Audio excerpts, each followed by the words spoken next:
सुखीखेड़ी नाम का एक गांव था। उस गांव में एक शंकर भगवान का मंदिर था जो कई सालों पुराना था। जब कभी भी गांव पर कोई परेशानी आती, उस मंदिर से एक रोशनी चारों तरफ फैल जाती और रोशनी इतनी तेज होती कि कोई भी उस रोशनी के सामने टिक नहीं पाता था। एक दिन वहां एक मुसाफिर आया, उसका नाम मोहन था। मोहन ने उस गांव के एक आदमी से कहा, अरे भैया सुनो, मुझे टीकमपुर के लिए जाना है, लेकिन रात बहुत हो गई है, तो क्या मैं यहाँ रुक सकता हूँ? उस आदमी ने कहा, भैया आप जाकर एक बार सरपंच साहब से मिल लीजिए, वही आपको यहाँ रुकने की आज्ञा दे सकते हैं। अच्छा ठीक है, मैं सरपंच के यहाँ पर जाकर मिलता हूँ। मोहन वहां से सरपंच के पास निकल जाता है और सरपंच के पास जाकर कहता है, सरपंच साहब, मुझे कल सुबह तक के लिए यहाँ रुकना है। मुझे टीकमपुर जाना है, लेकिन रात बहुत हो गई है तो मैं इस समय नहीं जा सकता। सरपंच ने कहा, कोई बात नहीं, आप हमारे गांव में रुक सकते हैं। मोहन ने सरपंच को धन्यवाद कहा और सरपंच ने मोहन को अपने ही घर में रोक लेता है और मोहन का बहुत आदर सम्मान करता है। लेकिन रात को मोहन सोता नहीं है, मंदिर की तरफ जाता है और सरपंच उसे मंदिर की तरफ जाते हुए देख लेता है। सरपंच भी मोहन के पीछे जाता है और सरपंच ने मोहन से कहा, क्या बात है मोहन, आप इतनी रात को मंदिर के पास क्यों घूम रहे हो? मोहन ने कहा, मुझे यहाँ से कुछ आवाज और रोशनी दिखाई दी थी, इसलिए मैं यहाँ आया। सरपंच ने मोहन से कहा, ये हमारे गांव का सबसे पुराना मंदिर है। जब भी गांव पर कोई मुसीबत आती है तो ये मंदिर हमारी रक्षा करता है। मोहन ने कहा, यहाँ कोई नागिन है क्या? मोहन, आपको कैसे पता कि यहाँ कोई नागिन रहती है? सरपंच जी, मुझे ऐसा लगा जैसे यहाँ कोई नागिन है। सरपंच ने मोहन से कहा, कौन हो तुम? तुम कोई और हो, तभी तुमको ये पता चला कि यहाँ पर कोई नागिन है?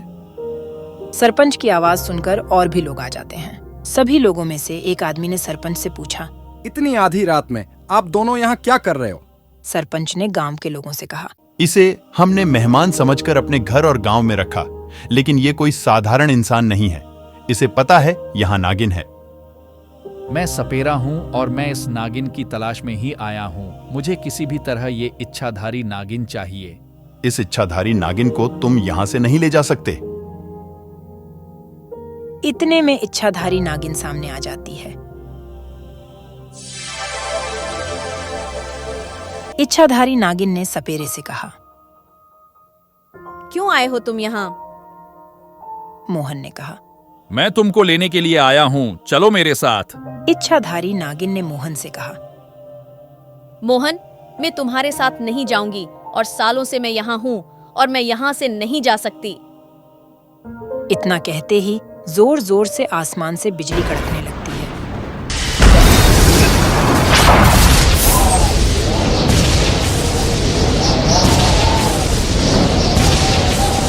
अगर तुम मेरे साथ नहीं चलोगे तो मैं ये पूरा गांव बर्बाद कर दूंगा। इच्छाधारी नागिन, मत करो ऐसा तुम। मैं ऐसा करना नहीं चाहता था, लेकिन तुम मेरी बात नहीं सुन रही हो। मैं यहाँ से नहीं जा सकती। अगर मैं यहाँ से गई तो मेरी मृत्यु हो जाएगी। अगर तुम मेरे साथ नहीं गई तो तुम्हारे बचपन का गांव बर्बाद हो जाएगा। इस गांव के ऊपर बहुत बड़ा संकट आने वाला है। इस गांव को तुम ही बचा सकती हो। क्या संकट आने वाला है? टीकमपुर गांव में एक तांत्रिक ने अपना डेरा डाल लिया है और वह लोगों को बहुत परेशान करता है। अगर तुम नहीं आई तो वो सबको मार डालेगा। सिर्फ तुम ही उससे हरा सकती हो। वो शक्ति मेरे पास भी नहीं है जो तुम्हारे पास है। तभी सरपंच ने कहा, इच्छाधारी नागिन, तुम यहाँ से ही कुछ ऐसा करो कि उस तांत्रिक को सबक मिले। इच्छाधारी नागिन मंदिर में जाती है और वहां से मणि लेकर आती है और मोहन को देती है और कहती है कि इस मणि को तांत्रिक के उस कमंडल के पास रख देना। अगर तांत्रिक के इरादे गलत होंगे तो उसकी सारी शक्तियां चली जाएंगी। मोहन वो मणि लेकर चला जाता है और जैसा इच्छाधारी नागिन ने बोला होता है वैसा ही करता है। मोहन तांत्रिक के पास जाता है और चुपके से उसके कमंडल के अंदर मणि रख देता है। मोहन ने तांत्रिक से कहा। तांत्रिक, तुम गांव के लोगों पर तंत्र मंत्र करना बंद करो, इससे गांव के लोगों की मौत हो रही है। तांत्रिक ने मोहन से कहा। तुम कौन होते हो मेरे बीच में बोलने वाले? मैं ऐसा ही करता रहूंगा। मुझे गांव के लोगों पर अत्याचार करना बहुत अच्छा लगता है। इसके बाद मैं यहां से सुखी खेड़ी गांव जाऊंगा। वहां पर भी वहां के गांव के लोगों पर अत्याचार करूंगा। जैसे ही तांत्रिक गांव के लोगों पर तंत्र मंत्र का प्रयोग करने लगता है, तभी तांत्रिक को कुछ होने लगता है और कहता है, ये मुझे क्या हो रहा है? कोई मुझे बचाओ, मेरी शक्तियां खत्म हो रही हैं। मैं कुछ भी नहीं कर पा रहा हूं। तभी तांत्रिक का शरीर 2 भागों में बंट जाता है और मोहन से मदद मांगता है। तभी मोहन तांत्रिक से कहता है, तांत्रिक, अब तुम साधारण इंसान हो गए हो। अब तुम हमारा कुछ नहीं कर सकते हो। तुम्हारी एक गलती ने तुम्हारी सारी शक्तियां खत्म कर दी। तभी वहां पर तांत्रिक के सामने नागिन प्रकट होती है